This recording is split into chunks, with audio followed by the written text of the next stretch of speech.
We all experience challenging and difficult situations in life. In the face of these complexities, it is not always clear how to respond, what to do, or what to avoid. It's easy to get stuck in these moments and stop moving forward in life. Wholeness with Naume is a program that explores our experiences with such encounters and provides tools and strategies that can enable anyone facing these hardships to continue walking their path in life. We can't wait to meet you on this journey. Tune in, your life is about to change for the better. Welcome to the show, Wholeness with Naume, where we discuss issues affecting life. We are looking at spiritual, physical, and all the emotional issues that we encounter as we go through life. And more importantly, giving you tools to be able to overcome and walk through the journey. Today in show, we're going to be discussing one of the issues that we face as we go through life, which is the loss of a loved one. Today we're going to be discussing about grief. What is grief? How do you process it? How do you walk in it? And how do you find acceptance of it at the end of that journey? Today in show, we have Miss Danai Magandi. Welcome to the show, Miss Danai. Thank you, Naume. It's a pleasure to be here. Thank you so much. Today we're going to be having a life testimony. Miss Danai Magandi is sharing her life with us of what she encountered with the loss of a loved one and how she managed to walk the journey to where she is now. Miss Danai Magandi, do tell us, do share with us what happened to you. Okay, so my name is Danai. I have got 6 children. I like to introduce myself like that. Then you'll understand why. So I have 5 here on earth and 1 who is in heaven. We had twins in 2019, a boy and a girl. Okay. Okay, this was my 5th pregnancy and a very big surprise for us. So we were so ready for the journey to have 2 babies in the house, and we went all out. We even did a gender reveal. Wow. And yes, we were very excited. Yes. Went into labor in May. Crazy enough, I drove myself to hospital, not knowing that I was actually in labor. And you know, we were blessed with 2 babies, but my experience was very different thereafter. Okay. Unfortunately, I lay in the hospital bed waiting for my babies, and the babies were not being brought to me. Okay. So this was both of them? Yes, both of them. I started, fighting to the point of, I want my babies here. And then that's when my doctor came in with my husband, and then they started to explain to me that the babies were there, but we had a girl who had a bilateral cleft lip and palate and some medical conditions. I then just asked for them to bring the babies, and I mean, for me, the biggest relief was my baby was there, and we would deal with whatever came along the way. Okay. So if I could just hold you there, Miss Danai, this is something that you discovered on delivery. It wasn't picked up during pregnancy. Nothing. We went for scans, we went for everything. Everything was fine according to the doctors.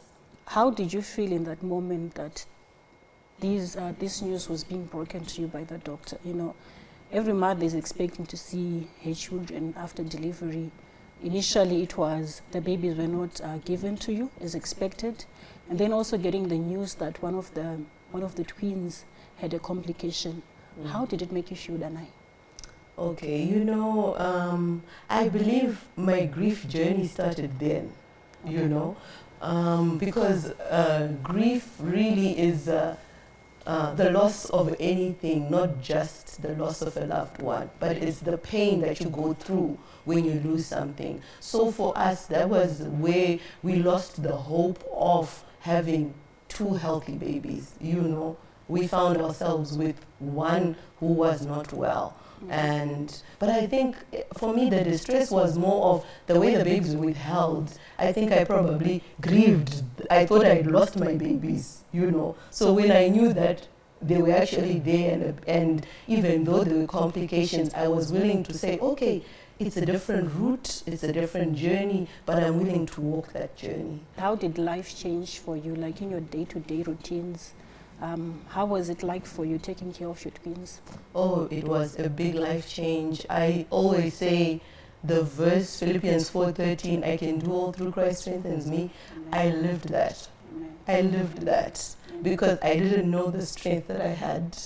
I had one baby who was breastfed, one who had to be bottle fed. I had to express milk at a certain time. I was up from 5 in the morning through to probably midnight, you know. And because our baby was a special baby, we had to keep her warm because she was a preemie to some extent. We had to keep her away from people because we didn't want her getting infections. And so my life revolved around my bedroom a lot, and some part the hospital. It was really difficult, but I don't know, the strength, like I say, Philippians 4:13 is something that I testify to say I lived that. When, you know, I look at people and someone's like, I didn't sleep, I feel like this, I'm like, guys, sleep is luxury.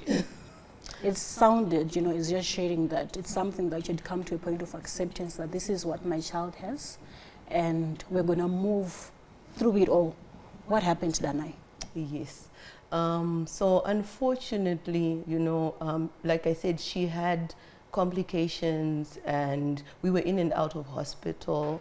And unfortunately in September, the 19th of September 2019, she started struggling to breathe. We ended up in hospital, but that day we didn't come back home with her. I'm sorry. That must have been very tough for you and the family. It was. It was. I mean, we were so ready for the journey. And it was a 4-month journey. And yeah, it just brought a lot of confusion. A lot of, Lord, we were ready. Why did she have to go? Yeah.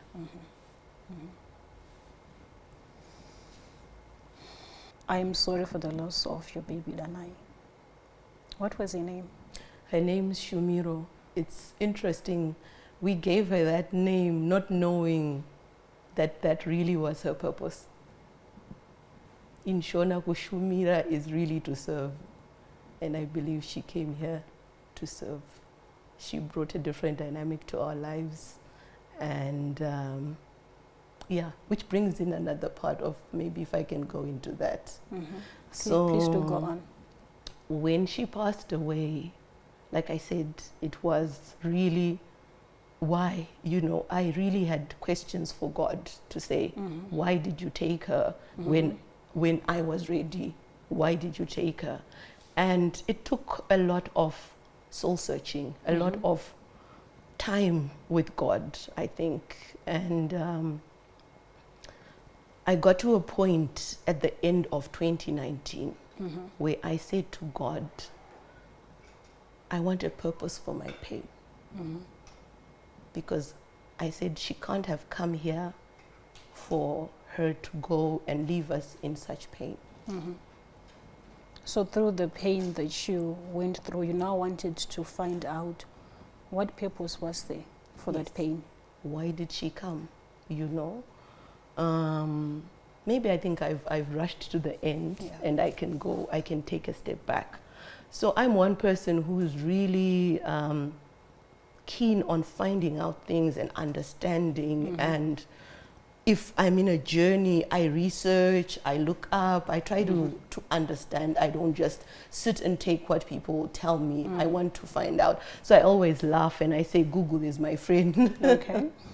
So, you know, so during that time when we lost Shumi, I really went down and I started trying to read about grief, understand how do you journey with this pain, you know, what do you do? I was on Facebook, I joined groups online that talk about grieving moms. And I did, you know, a lot of reading, and I remember finding that there's actually what they call a grief cycle. Okay. And so you go through different emotions, you know, anger, you go through denial, you go through depression, you go through guilt, and then there's acceptance. Okay. You know. So I started understanding the emotions I was feeling. Okay. Because I realized that I was actually going through that. And even though they call it a cycle, it's actually not a cycle. You kind of yo-yo back and forth between. Back and forth, like a pendulum. Yes. Okay. That's how I felt my journey was. It was either I would go to guilt and I would start questioning myself, had I not taken her earlier that morning when we realized she was struggling, because I went through that. I had spoken to a doctor, I had spoken to her physio, someone was supposed to come, and everything just didn't happen, you know. And so it became, but maybe we could have just hooked up her oxygen tank and put her in the car like we would have done before. I once had people come over from church to come, and it was after burial, maybe some weeks later, and they came to pay their condolences just to check up on us. And I told them, I said, you know what, guys, the best thing is not to say anything. Okay. Because when you say things, you're hurting me. You're not making me feel better. Because the things you're saying, I don't want to hear those things, because they don't take away the pain, you know. Like I said, you can't tell me that at least he's there. You can't, you know, if I ask you, who of your children would you want to go, which one would you pick? Okay. And so I would go through the guilt, then you go back to denial, then you go to anger, then you go to, you know, then you go to acceptance. Like wake up one day and you feel like, oh, it's okay. You know, you feel like you are there, but I think it was still too early in my journey to actually be there, you know. But what I understood is everybody grieves differently. Everybody goes through this in their own way, unique way. And I found my way. And one of the ways I found was I became so open about my grief. I opened up myself. So instead of bottling myself in and crying by myself, I think I had more people crying with me. Okay. Because what I did was I would post statuses. I would create videos, you know, of my baby. I would celebrate her even, you know. When we got to the 19th is a very special day now in our household. And so when we got to the 19th of each month, I would post something, I would say something.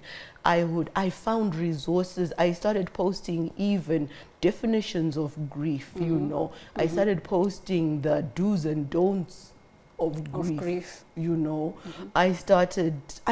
And in opening myself, I found I had people now coming to me and actually sharing their stories as well with me as well. So it was almost, we could relate to each other and people could understand what I was feeling. And I almost feel like I freed people from where they were closed, because I now had people who had, for example, miscarried, and they would now talk about that because they had been so shut off, because no one actually allows you to grieve. You know, I think our culture is afraid of grief. Unfortunately, they think once you're crying and you're expressing yourself, they think something is wrong. Okay. Whereas in the openness, that's where you actually get the relief. Okay. That is quite profound, Danai.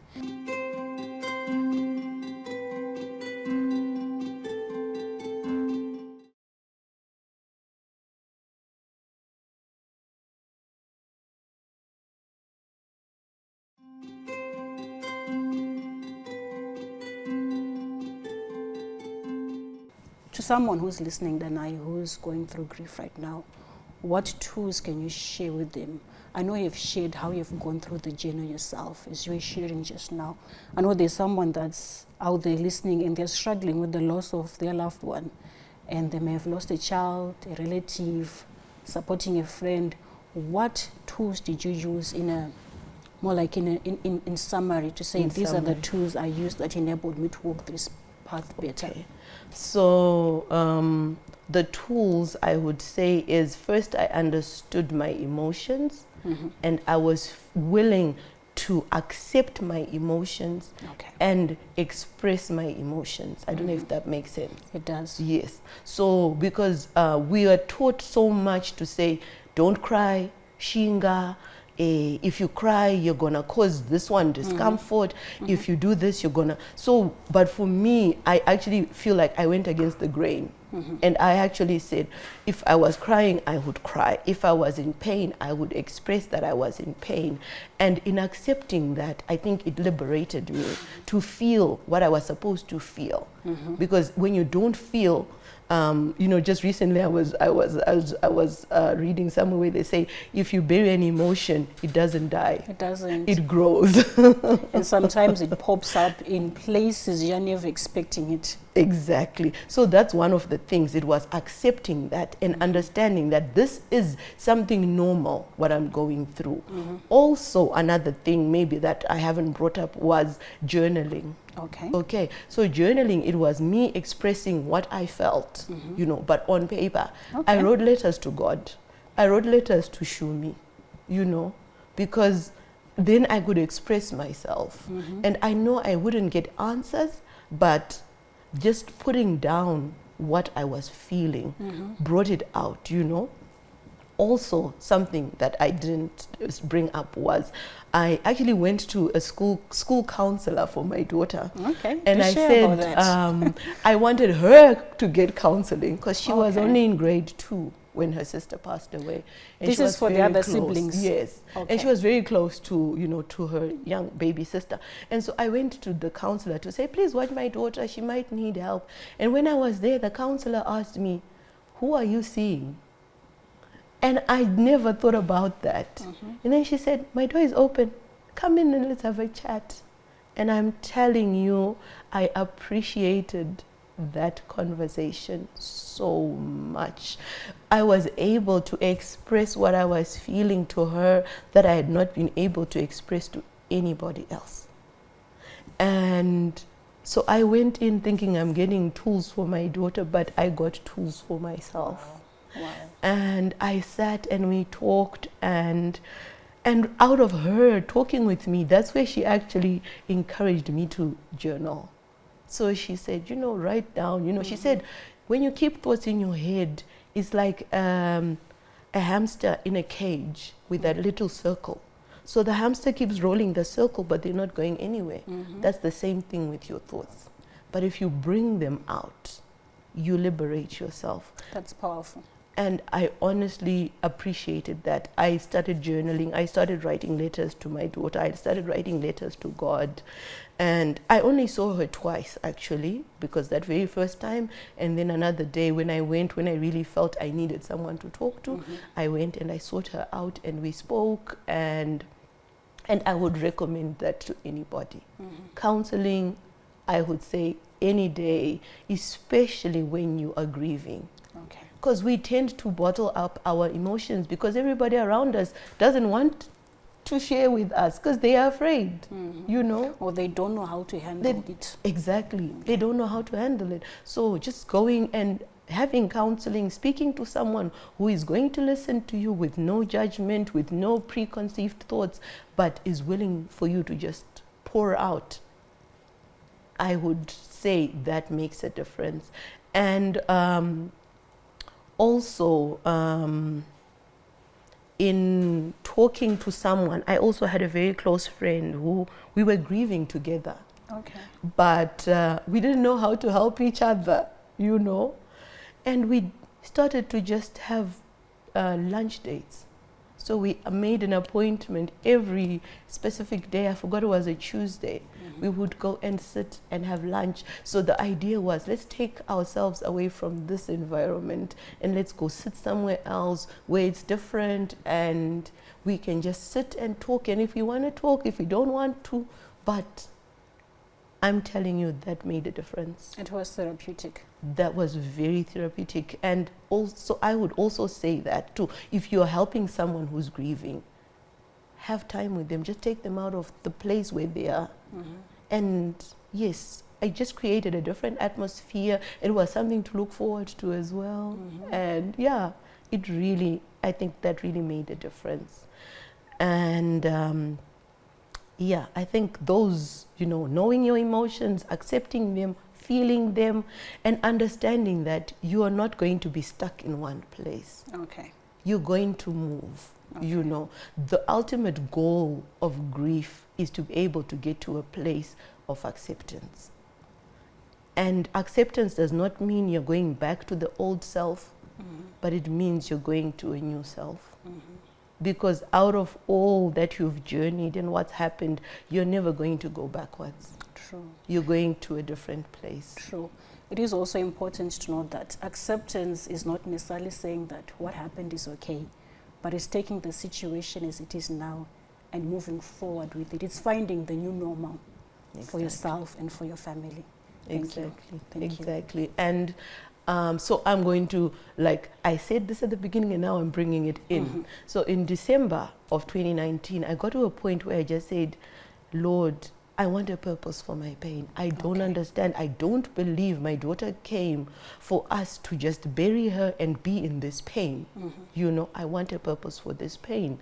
And in January of 2020, a baby was born who looked exactly like Shumi. Okay. Meaning she had a a bit confused. bilateral cleft lip and palate. Okay. Yes, so a cleft is an opening in the front of, a cleft lip is an opening in the front of the mouth, and the palate is opening of the upper roof of the mouth. So a baby was born who looked exactly like her, and I was the first person that was called. Okay, this is from another family? Another family. It was a family. It was, I knew the aunt to the child. So the aunt phoned me and said, my sister just had a baby. You know, and the interesting conversation is, I still remember this conversation so much. It was, my sister has a baby who looks exactly like Shumi, you know. And I knew exactly what she meant, you know. And so I asked, what have they done? Where are they? What's happening? You know. And we had a conversation, gave me the number of the mother. I phoned them. We spoke. They didn't believe what I was explaining to them. You know, it's normal, you know. And then I met them the next day. And I went to them with the pump, a bottle, things, tools for them to use, because I knew the journey. You knew the journey, yeah. That you're they now were able walking. to help And someone else. Yes. And that just brought a different purpose to my life. It opened my eyes to something I would never have thought I would be doing. Unless Shumi had come.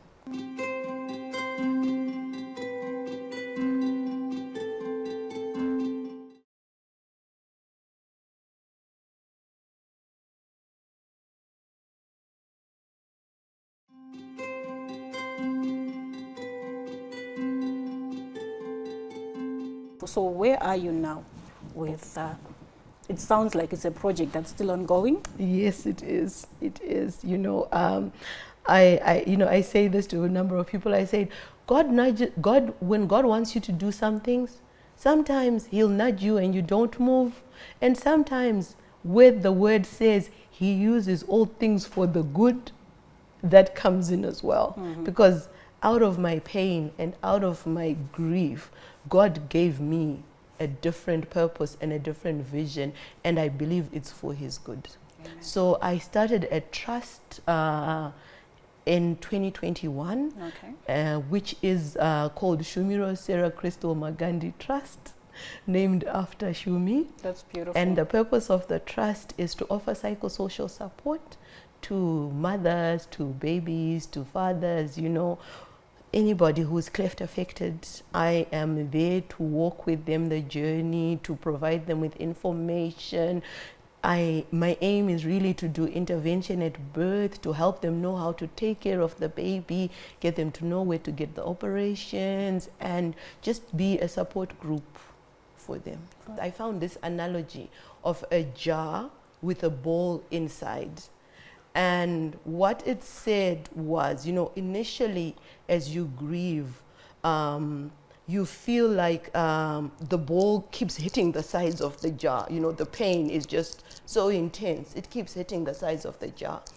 But as you walk along the journey, the grief doesn't change. But you, the jar, you grow bigger.